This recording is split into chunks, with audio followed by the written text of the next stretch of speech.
नमस्ते, मैं हूं अजय सरकार। स्वागत है एक बार फिर से आपका मेरे यूट्यूब चैनल अजय सरकार अड्डा में। कल हमने एक बेहतरीन टॉपिक की शुरुआत की थी जिसका नाम है सिंप्लीफिकेशन। तो सिंप्लीफिकेशन का पार्ट 1 जिस भी सज्जन ने नहीं देखा वो इस वीडियो के डिस्क्रिप्शन में लिंक दी हुई है, वहाँ जाकर पहले पार्ट 1 को देखें, जिससे आपको ये पता चलेगा कि हमने सिंप्लीफिकेशन में फ्रैक्शन स्टार्ट किया था और फ्रैक्शन में कितने टाइप पढ़े थे फ्रैक्शन के, और उन टाइप्स में आज हम पढ़ेंगे क्वेश्चंस कि कैसे उन टाइप्स से क्वेश्चंस एग्ज़ाम में पूछे जाते हैं। तो मैंने एक एक क्वेश्चन लिए हैं, सारे एग्जाम्पल, और बाकी कुछ क्वेश्चंस मैंने आपको इसमें भी दिए हैं ताकि आप उस क्वेश्चन को करें। इस क्वेश्चन को समझाने के बाद वो क्वेश्चन आपको करना है और कमेंट बॉक्स में बताएं कि उसका आंसर क्या होगा। चलिए तो शुरू करते हैं। यहाँ पर अनुचित भिन्न, अनुचित मतलब होता है इम्प्रॉपर फ्रैक्शन। एक पढ़ा था हमने प्रॉपर फ्रैक्शन, जिसके क्वेश्चन हमने फर्स्ट पार्ट में किए। आज हम कर रहे हैं इम्प्रॉपर फ्रैक्शन, मतलब अनुचित भिन्नों को कैसे जोड़ते हैं। अनुचित मतलब होता है जिसमें एक होता है पूर्ण संख्या और दूसरा होता है हमारा उचित भिन्न। पूर्ण संख्या और उचित भिन्न से मिलकर क्या बनता है, अनुचित भिन्न। तो ऐसे सवाल अगर आ जाते हैं एग्ज़ाम में तो किस तरीके से हमें जोड़ना है। तो सबसे पहले तो इसका मेथड नंबर फर्स्ट देखिए, जो नॉर्मली सभी लोग करते हैं। नॉर्मली क्या करते हैं सब, इसका 7 दूनी 14 और 14 और 3 17, तो 17/7 ये हो गया, ठीक है। उसके बाद 7 3 21 और 21 और 4 कितना 25, तो 25/7 ये हो गया। फिर 7 35, 35 में 6 जोड़ा 41। इसी तरीके से हम सॉल्व करते हैं, ठीक है। और फिर आगे बढ़ेंगे तो उसके बाद हम 17 25 41 285, यहाँ पे पहले एलसीएम लेंगे, कितना आ जाएगा 14। 7 का डिवाइड करोगे 14 में, 7 दूनी 14 मतलब 2 आ गया। इस 2 का मल्टीप्लाई 17 से करोगे तो आ जाएगा 34। फिर ये 7 से 14 में भाग दोगे। इसी तरीके से हमें सॉल्व करते जाना है, ठीक है। तो ये आ जाएगा 50, ये आ जाएगा 82, ये 285। इन सब को आप ऐड कर दो तो ये आ जाएगा 451/14। 451/14 आ गया। अब आपको भाग देना है 14 से, तो 14 से भाग दीजिए। 14 3 42 बचा 3 31 बन जाएगा यहाँ पे। तो 14 दूनी 28 बचा 3, तो 3/14। तो ये इस तरीके से हमारा आंसर आ जाता है, ठीक है। ये तो हम नॉर्मली करते हैं। अब हमें करना क्या है, देखो मेथड नंबर 2 में, मेथड नंबर 2 ही इम्पोर्टेंट है। और इस तरीके के सवाल देखिए, इस तरीके के सवाल आपको इसी मेथड से करना है। सबसे पहले आपने देखा है कि अनुचित भिन्न में एक पूर्ण संख्या होती है और दूसरा उचित भिन्न होती है। इनसे मिलकर ही क्या बनता है, अनुचित भिन्न। तो पूर्ण संख्या को अलग कर लेंगे, उचित भिन्न को अलग कर लेंगे। जैसे मान लीजिए यहाँ पर ये नंबर है पूर्ण संख्या। कौन कौन सी पूर्ण संख्या है क्वेश्चन में देखते हैं। तो क्वेश्चन में देखो आप, ये 2 3 5 20, इन सबको हम क्या कर लेंगे, जोड़ लेंगे। सबको जोड़ेंगे तो क्या होगा, देखो 2 3 5 8 और 2 10 और 20 कितना 30 हो गया। और फ्रैक्शन को अलग से जोड़ेंगे। फ्रैक्शन को अलग से जोड़ने का मतलब है उचित भिन्न को हम अलग से जोड़ेंगे। ये जितने भी नंबर हैं 3/7 4/7 6/7 5/14, इन सबको हम अलग से जोड़ेंगे। क्लियर, ठीक है। तो जोड़ दीजिए। अब इसको भी आप जोड़ोगे तो क्या होगा, 30 तो ये आ ही गया।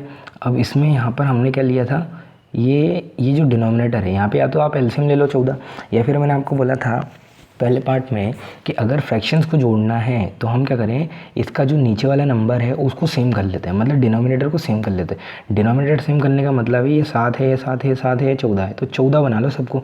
14 बनाओगे तो इसको 14 बनाने के लिए हमें क्या करना पड़ेगा, इसको 14 बनाने के लिए हम क्या करेंगे, 3 में 2 का गुणा और 7 में 2 का गुणा, तो ये हो जाएगा 6, ये हो जाएगा 14।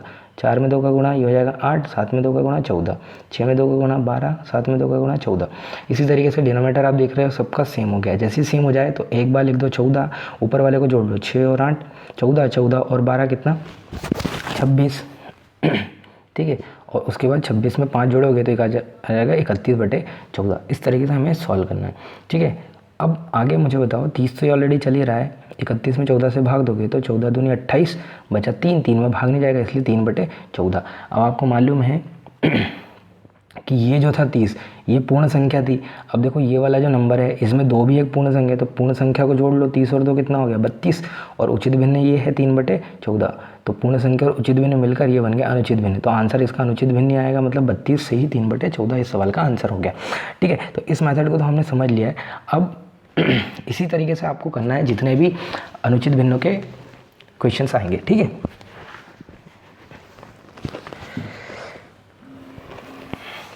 अब देखो, अब आगे जो है इसमें हम पढ़ने वाले हैं वितत भिन्न। वितत फ्रैक्शन क्या होता है, देखो वितत फ्रैक्शन मतलब इससे अधिकतर सवाल पूछे गए हैं तो नॉर्मली हमें करना क्या है, विजुलाइज करना है इन सवालों को।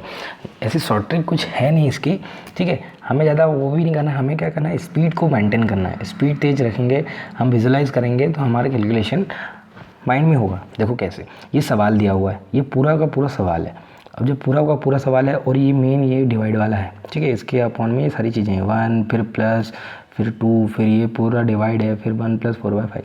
तो इस तरीके से सवाल दिया है। तो हम क्या करते हैं, हम इसको करते हैं भाई साहब सॉल्यूशन इसका। तो इसका सॉल्यूशन क्या होगा, देखो इसका सॉल्यूशन होगा ये 1 + 1 1 प्लस ये 2 तो है ही ऑलरेडी यहाँ पे, फिर ये वाला 2, ये 2 यहाँ पे है, फिर ये 3 है तो ये यहाँ पे 3 है। अब देखो ये जो नीचे है नंबर है, ऐसे फ्रैक्शन को हमेशा नीचे से सॉल्व करना है। तो पहले इसको सॉल्व कर लो। इसको सॉल्व करोगे तो देखो 5 एकम 5 और ऊपर 4 बचा है, तो 5 4 9 और नीचे बटेगा 5, तो ये हो गया 9/5। तो ऊपर तो हो गया 9/5। तो आप मुझे बताओ ये यहाँ पर इसको अगर मैं हटा दूँ, इसको अगर मैं हटा दूँ तो देखिए ध्यान से, इसको अगर मैं हटा दूँ ये नीचे वाले पोर्शन को, तो यहाँ बचेगा 9/5। तो ये 5 चला जाएगा कहाँ, ऊपर। 5 कहाँ चला जाएगा, ऊपर। तो 3 से गुणा हो जाएगा। तो देखो 3 से ये यहाँ पे गुणा हो गया, तो 3 से गुणा हो गया तो 5 हो गया, और नीचे क्या बचा 9। तो 5 तिया 15, 15/9। अब ये 15/9 तो होगा, लेकिन देखो जैसे ही ये 9 आया, ध्यान से समझना, तो ये 3 से हम इसको कैंसिल कर सकते हैं। 3 त्रिका 9, तो नीचे आ जाएगा 3। तो देखो केवल 5/3 बचा, ये 3 तो कैंसिल हो गया, तो 5/3 बचा यहाँ पे। ये ऊपर ये वाला 5 और ये 3, ठीक है। तो 5/3 बचा है। तो अब मुझे बताओ 5/3 तो बचा है, ध्यान से समझना, यहाँ 3 नहीं है, ये 3 है, यहाँ पर कैंसिल कर दिया, तो 5/3 बचा। 3 का गुणा इससे करोगे, 3 दूनी 6, 6 और ये 5 जुड़ेगा, 6 और 5 11। आ रहा है समझ में। 3 यहाँ बचा, 3 दूनी 6, 6 5 11, तो 11 तो ये बचा। 11 कितना बचेगा नीचे 3, तो 11/3 बचा। इसको अब हटा दो, इसको जब हटाओगे तो यहाँ पे आ गया कैलकुलेशन में 11/3। तो 3 चला जाएगा कहाँ, ऊपर। 3 चला जाएगा ऊपर और ये 2 से गुणा हो जाएगा। तो देखो 2 से गुणा हुआ तो 2 तिया 6 और नीचे क्या बचा था 11, तो नीचे 11 हो गया, ठीक। अब जैसे ये 3 दूनी 6, इन दोनों को गुणा करो, 6 हो गया, और ये नीचे क्या है 11। तो 11 एकम 11, 11 और ये 6, 11 और 6 कितना हो गया 17। तो 17 बटे नीचे क्या होगा 11। अब ऊपर 1 है तो 11 चला जाएगा ऊपर, तो ये 1 तो ऑलरेडी चल ही रहा है, प्लस ऊपर चला गया 11, तो 11 एकम 11 बटे नीचे क्या बचा 17, तो ये नीचे 17, ठीक। तो इस तरीके से हमें कैलकुलेशन करना है। एक बार और देख लीजिएगा इसको फिर से, ठीक है। तो इन दोनों को जोड़ लीजिए, पूर्ण संख्या उचित भिन्न, तो ये बन गया अनुचित भिन्न। तो इस तरीके से हमारा आंसर आ गया, और आंसर जो होगा वो होगा हमारा 1 से 11/17। अब इसको आप माइंड में भी कैलकुलेट कर सकते थे। माइंड में कैलकुलेट कैसे करना है, ये देखो प्रैक्टिस से आएगा ये। देखो 5 एकम 5, 5 और 4 9, तो यहाँ पर ये बचा कितना 9/5। 5 चला जाएगा ऊपर, 3 से कैंसिल, 3 त्रिका 9, तो ऊपर हो गया 5/3। मतलब यहाँ क्या हो गया, ये पूरा कट गया, ऊपर बचा 5 और नीचे बचा 3, तो ये 5 और नीचे 3, तो 3 दूनी 6, 6 और 5 11, 11/3, 3 हो गया 11/3। अब देखो ये पूरा कैंसिल हो गया, 11/3 बचा, तो 11 नीचे 3 ऊपर, तो 3 चले जाएगा ऊपर, 3 दूनी 6, 6/11 हो गया। अब यहाँ पे हम यहाँ तक आगे कैलकुलेशन करते, तो यहाँ बचा 6 और यहाँ पे बचा 11, तो 11 एकम 11, 11 और 6 17, तो 17 बटे कितना बचा 11, 11 चले जाएगा ऊपर, तो 11/17 हो जाएगा, और 1 में ये प्लस में 1, ठीक है। तो ये आंसर आ जाएगा 1 से ही 11/17। क्लियर हो गया, क्लियर। चलिए आगे बढ़ते हैं। आगे इसमें क्या दिया हुआ है नेक्स्ट स्लाइड में सबसे इंपॉर्टेंट चीज़ अब दी हुई है। अब क्या है इंपॉर्टेंट चीज़, अब देखिए क्वेश्चन भी मैंने आपको दिया हुआ है, तो इस क्वेश्चन को आप कीजिए और कमेंट बॉक्स में बताइए कि इसका आंसर क्या होगा। फटाफट देखते हैं इसमें कितने स्टूडेंट्स जो हैं वो इस वीडियो को देख रहे हैं और पुराने वीडियो देख चुके हैं, ठीक है। तो x का मान आपको बताना है और ये क्वेश्चन दिया हुआ है। देखो इसको आपको सॉल्व करना है इसी तरीके से जैसे मैंने आपको बताया है, ठीक है। क्वेश्चन देख लीजिए एक बार, स्क्रीनशॉट लेना है तो स्क्रीनशॉट ले लीजिए, ये क्वेश्चन दिया हुआ है। और स्टार्ट करते हैं क्वेश्चन को करना। इसको इस तरीके से सॉल्व करना, तो यहाँ पे देखो ये 2 है बराबर में x है, और यहाँ पे मान लीजिए इस तरीके से आ गया 7/3 आ गया मान लीजिए, तो 7/3 को इधर लाना है, तो 2 - 7/3 होगा, 3 दूनी 6, 6 में से 7 गया। इस तरीके से आपको माइनस में इस तरीके से आंसर लिखना है। क्लियर हो गया क्या, ठीक है। तो इस तरीके से सॉल्व करें और x का मान बताएं कमेंट बॉक्स में फटाफट, देखते हैं कितने स्टूडेंट पढ़। चलिए उसके बाद आगे देखते हैं, यहाँ पे एक हेडिंग डी लेंगे। हेडिंग क्या है देखो, हेडिंग ये है कि उचित भिन्न मतलब प्रॉपर फ्रैक्शन में श्रृंखला सीरीज वाले भिन्नों को कैसे जोड़ें। श्रृंखला सीरीज वाले भिन्नों को कैसे जोड़ें, आपको इसकी बहुत सारी ट्रिक्स मिलेंगी। मैं आपको इसका मेथड भी बताऊंगा, फॉर्मूला भी बताऊंगा, और लास्ट में मैं ऐसी ट्रिक बताऊंगा जिससे आपको एग्जाम में उसी तरीके से सॉल्व करना है, देखते से आंसर आ जाएगा। ठीक है, क्या चीज़ें हैं, और इस तरीके के बहुत सारे सवाल हैं, उसकी मैं अलग से एक वीडियो बनाऊँगा। ठीक है, तो पहले इस सवाल को समझते हैं। ये देखिए, ये सवाल है, ये भी फ्रैक्शन फॉर्म में ही। तो देखो नीचे मैंने क्या लिखा, 1 into 2, 2 into 3, 3 into 4, 4 into 5। Question exam में ऐसा ही आ सकता है 1.2 मतलब 1 इंटू 2 प्लस 1/2.3 मतलब 2 इंटू 3। तो ये दशमलव नहीं मानना है, इसको इंटू मानना है। क्लियर है, दशमलव हो जाएगा तो आप पागल हो जाओगे इस तरीके के सवाल करते करते।